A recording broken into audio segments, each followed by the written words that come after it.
大家好，欢迎收看爱上电子。今天咱们看一下语音模块。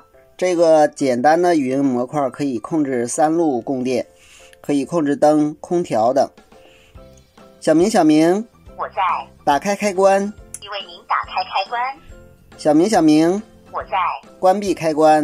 已为您关闭开关。打开开关。已为您打开开关。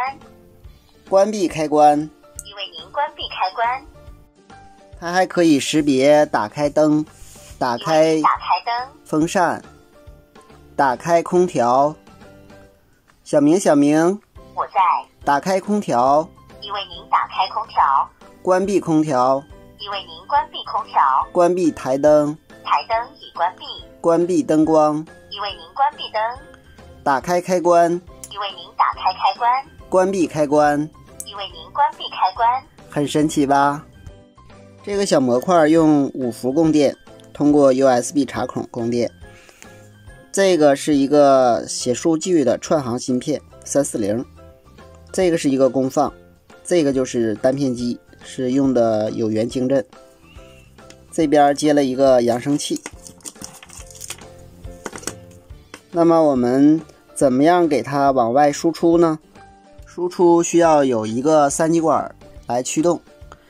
它的机极要接一个 1K 的电阻， 1K 电阻这端要有一个2极管，主要是为了让这端的电源不像这个我们模块这端供电，模块呢可以通过这个2极管来加到我们3极管机极供电，从而来驱动我们这个3极管的集电机向发射机的导通与截止，然后呢驱动我们这个继电器的线圈供电。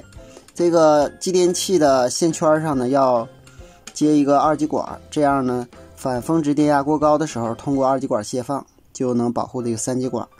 那么这一端是它的动触电，那么这2端是静触电。我们只需要把灯的一个引线接到这个动触点上，一个引线接到我们所需要的常开点或常闭点，这样在关闭灯的时候这2个点断开，这样灯就关闭了。